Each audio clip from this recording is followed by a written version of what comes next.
tardes a todos, gracias a la organización por la invitación. Yo les voy a hablar acerca de la actualización de tratamiento radiante, ¿sí? Con técnica SBRT para pacientes con cáncer de pulmón de localización central. Esto es simplemente a modo de recordatorio para refrescar. El SBRT es un método que nos permite entregar una alta dosis de radiación, ¿sí? De manera muy precisa, ¿sí? Por las características de la misma técnica. Esto nos permite a nosotros tener una alta dosis en la zona tumoral, ¿sí? Y tener una mejor protección de las estructuras y de los órganos cercanos. Se empieza a presentar como una muy buena opción para pacientes inoperables, ¿sí? Este es el RTOG 0236, que es un trabajo en el que comparó, ¿sí? La SBRT, ¿sí? Como tratamiento primario versus cirugía para pacientes en estadio iniciales con cáncer de pulmón. Posteriormente, con su actualización a los 5 años, se vio que había muy buen control tumoral, ¿sí? Que era del 93%, y se había visto también que había un mayor riesgo de recaída locorregional, más que nada en zonas que no habían sido tratadas con SBRT, pero que pueden ser salvadas con la misma técnica. Buena sobrevida global y buen periodo libre de enfermedad.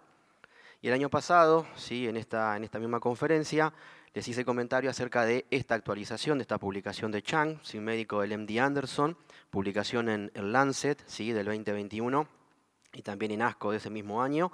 Es una revisión del STAR, ¿sí? Que es un trabajo que comparaba, ¿sí? SBRT en pacientes operables, ¿sí? Versus aquellos pacientes que también habían sido operados en el pool de pacientes que tenía el MD Anderson en ese momento.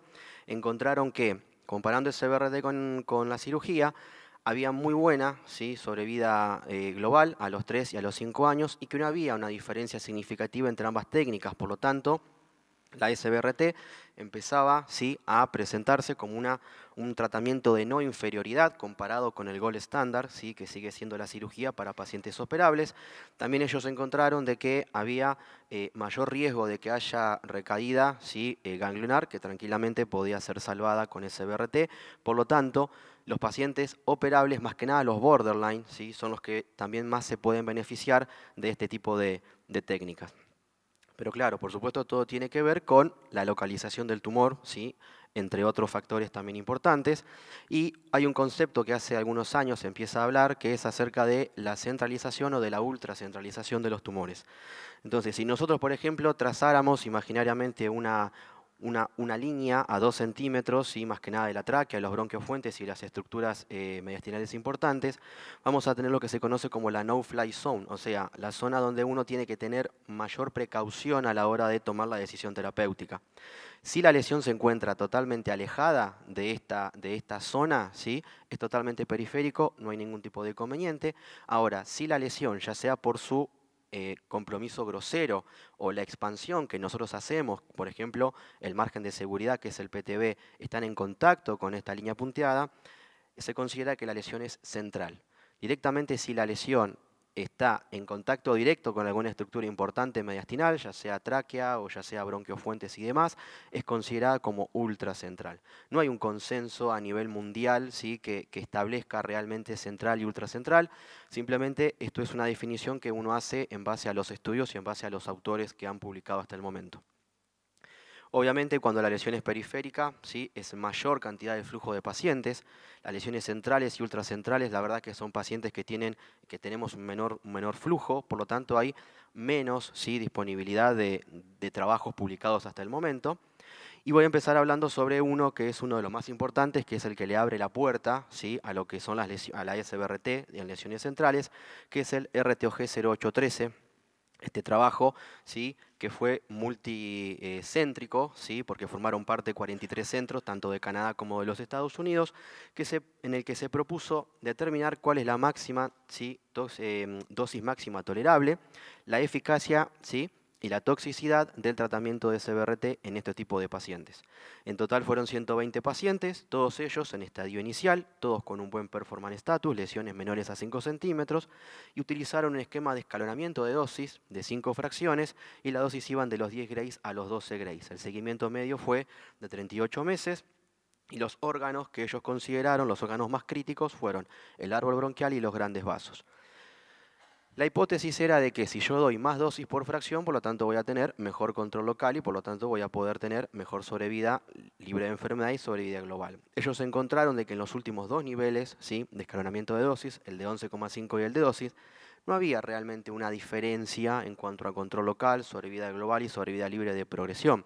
Y cuando lo compararon, ¿sí?, con los 10 Grays por fracción, que es el primer nivel de escalonamiento, tampoco encontraron mucha diferencia. Lo que sí encontraron es que el último nivel, que es el de 12 Grays, había presentado mayor riesgo de que el paciente desarrolle lo que se llama una dosis limitante, ¿sí?, de toxicidad. ¿Qué es lo que corresponde a esto?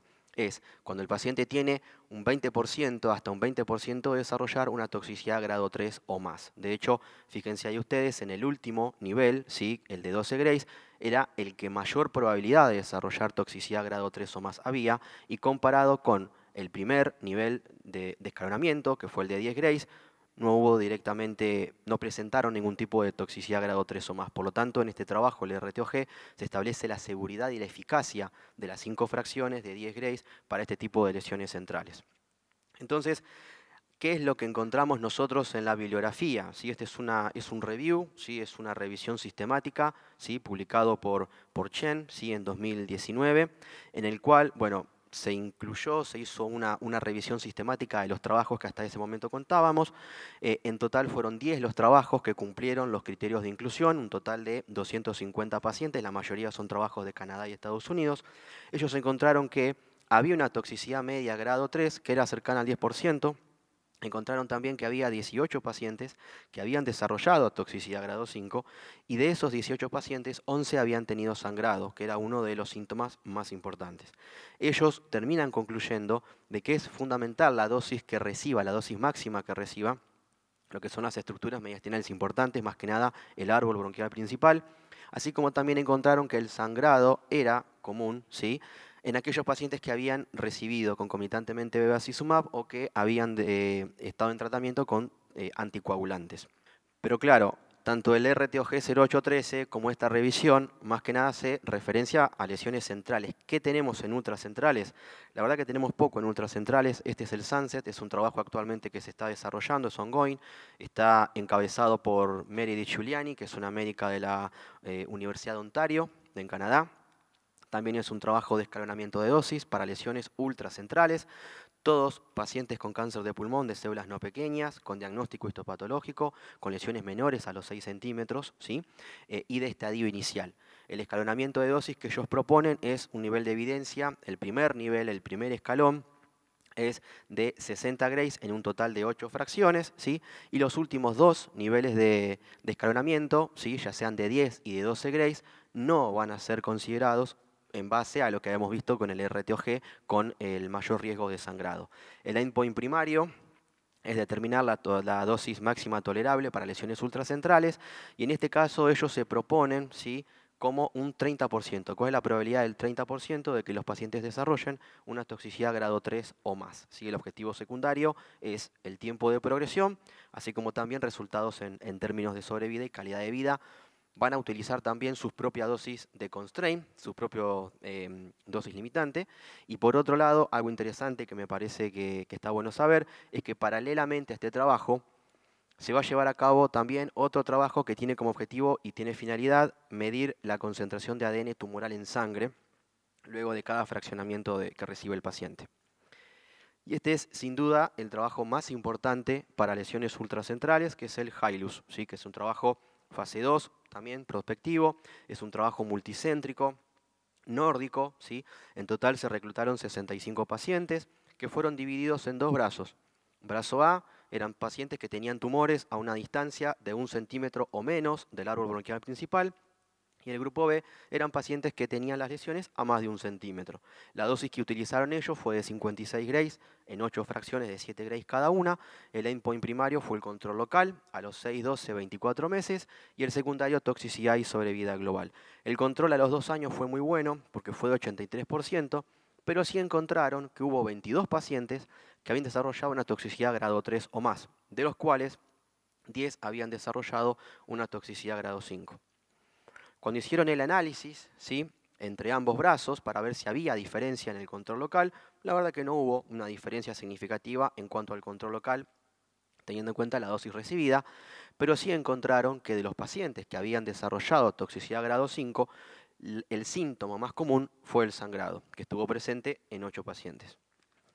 Entonces, haciendo un análisis más en profundidad de estos pacientes que habían tenido este sangrado, encontraron que los pacientes que se encontraban en el grupo A, es decir, con lesiones a menos de 1 centímetro del árbol bronquial principal, eran los que mayormente habían presentado sangrado. Los del grupo B también lo habían tenido, pero había sido en mucha menos proporción. Y yendo más profundamente a tratar de encontrar una explicación a este sangrado, ellos encontraron que el sangrado más que nada estaba presente a partir de los 2 años, ¿sí?, post-SBRT, y que era mucho más frecuente en aquellos pacientes que tenían lesiones que estaban pegadas a alguna estructura mediastinal importante, tráquea o bronquio, o que estaban a un rango de 5 milímetros, ¿sí?, de estas estructuras. Por lo tanto, ellos recomiendan, ¿sí?, que este tipo de pacientes con lesiones tan ultracentrales, tan cerca al árbol bronquial o a la tráquea, no deban ser tratados con este fraccionamiento que ellos utilizan. Y sí, obviamente, recomiendan tener cautela en aquellas lesiones a más de 1 centímetro de las estructuras importantes. Y a la hora de tener en cuenta qué pasa si hay afectación mediastinal importante, por ejemplo, les traigo este trabajo, que es un trabajo de Franceschini, ¿sí?, que es un médico del Centro de Investigación Humanitas de Milán, de Italia. Este trabajo fue publicado en 2019 también en la revista británica de radiología, en el cual ellos se hicieron la pregunta si podían estos pacientes, ¿sí?, con compromiso mediastinal, oligometástasis, recibir tratamiento. Entonces, en total, reclutaron 76 pacientes, un trabajo retrospectivo de enero de 2012 a diciembre del 2017. El endpoint primario fue el control local, el endpoint secundario, sobrevida global, toxicidad y sobrevida libre de progresión. La dosis media, ¿sí?, fue de 75 grays y el seguimiento fue de 23.16 meses. El control local fue bueno, teniendo en cuenta pacientes que son oligometastásicos, ¿sí? A los 6 meses fue de 96, a los 12 meses fue de 86%, la sobrevida media fue de 28 meses, no alcanzaron el objetivo de la sobrevida libre de enfermedad, ¿sí?, de progresión, más que nada porque ellos tomaron progresión tanto local como a distancia, y la verdad que en paciente metastásico es difícil evitar una progresión a distancia. Sí encontraron que la toxicidad aguda fue muy buena, ya que solamente un paciente presentó astenia, y respecto a la toxicidad tardía, solamente estuvo presente en 7 pacientes, de los cuales solamente uno había tenido toxicidad grado 4. Lo que sí encontraron fue una fuerte correlación, teniendo en cuenta la dosis que se tiene que administrar para poder lograr un control local, y encontraron que aquellas dosis biológicas, ¿sí?, equivalentes a mayores de 75 grays tenían mejor control local, mejor respuesta al tratamiento, y por lo tanto eso tenía un impacto positivo en la sobrevida global de los pacientes. Entonces, a modo de resumen, ¿qué es lo que nos dicen las guías actualmente o qué es lo que contamos actualmente? Siempre se tiene el RTOG 0813 como uno de los pilares para lesiones centrales, ¿sí?, así como también para lesiones periféricas, y lo que las guías nos recomiendan es que cuanto más central sea la lesión, ¿sí?, aconsejan aumentar el número de fracciones y disminuir la dosis por fracción. Obviamente, esto nos permite a nosotros tener mejor, digamos, control de la toxicidad, disminuir la toxicidad del paciente, pero disminuir la dosis por fracción y disminuir la cantidad de fracciones, también esto tiene una implicancia en el control local de la enfermedad. Por lo tanto, buscamos un equilibrio siempre en eso. Obviamente, siempre tenemos en cuenta la dosis de los órganos limitantes cercanos. Esto es solamente para mostrarles, ¿sí? Nosotros hacemos tomografía con un dispositivo de inmovilización especial, ¿sí? Tiene un compresor abdominal, ¿sí?, para disminuir los movimientos ventilatorios de los pacientes. Previo, ¿sí?, a cada sesión de radioterapia se vuelve a hacer una tomografía, ¿sí?, como para poder delimitar la zona de tratamiento y para poder estar seguros de que estamos en zona. Y se hace la toma de imágenes en los 3 ciclos, ¿sí?, respiración normal, inspiración y expiración, como para que podamos delimitar, ¿sí?, los posibles movimientos y desplazamiento de la lesión y tener mayor seguridad. Estos últimos minutitos les voy a hablar acerca de estos 2 casos clínicos de pacientes que han hecho tratamiento en nuestro centro hasta ahora. La verdad que el flujo de pacientes es mucho menor comparado a lesiones periféricas. Actualmente 25, ¿sí? Son los pacientes que han hecho tratamiento en SBRT en lesiones centrales. Esta es una señora de 85 años con un nódulo que no tuvo diagnóstico histopatológico, más que nada por la comorbilidad pulmonar. Este es el PET de inicio de febrero de 2016, una lesión en el lóbulo inferior derecho de 12 milímetros con un sub de 8. Esta paciente era inoperable, ¿sí? Por lo tanto nos envían al servicio para realizar SBRT. El tratamiento que se propuso fueron 5 fracciones de 10 Gray cada uno, como nos indican las guías, y más que nada el RTOG, y también aplicaciones interdiarias. Este es el seguimiento de las lesiones a los 3 meses y a los 10 meses post-SBRT. Y esto es a los 32 y a los 68 meses post-SBRT. En febrero del 2022 es la última imagen. La señora tuvo una cirugía de cadera y está recuperándose, así que se retrasó un poco el control de este año. Este es un señor de 73 años con un adenocarcinoma, también un paciente cardiópata, inoperable, presentaba un nódulo en el lóbulo superior derecho de 14 milímetros con un sub de 11. El esquema que utilizamos fue el mismo para la paciente anterior, también con fracciones interdiarias. Y estas son las imágenes de la tomografía, ¿sí? En agosto del 2022, 31 meses post-SBRT. Tanto la paciente anterior como este paciente, la verdad, totalmente asintomáticos, sin ningún tipo de complicación. Entonces, a modo de conclusión y de resumen, los tratamientos de 5 fracciones son esquemas seguros y eficaces, que son bien tolerados para el paciente. La SBRT se presenta como una opción confiable para pacientes con lesiones ultracentrales, siempre y cuando se tenga, ¿sí?, principal cuidado y cautela en la dosis máxima, ¿sí?, en bronquiofuentes y tráquea más que nada, o si el paciente se encuentra recibiendo algún tratamiento sistémico como bevacizumab o inclusive anticoagulante. Lo que nos dice el Hilus, ¿sí?, los 56 Grays en 8 fracciones, ofrecen un buen control local, pero hay que tener mucha cautela para utilizarlo en aquellos pacientes con lesiones a menos de 1 centímetro. La radioterapia también hipofraccionada es una buena opción para nódulos metastásicos, ¿sí?, mediastinales, y siempre es importante continuar con el estudio, el seguimiento, el trabajo, ¿sí?, las publicaciones, más que nada en este tipo de casos, como les comentaba, pacientes que no son tan frecuentes, ¿sí?, y donde la bibliografía no es mucho comparado con las lesiones periféricas. Y siempre la planificación, la calidad en el plan de tratamiento, así como la selección de los pacientes, es lo que termina marcando la diferencia. Agradecer a todos mis compañeros, ¿sí?, que trabajan conmigo en el día a día, y a ustedes por haberme escuchado. Muchas gracias.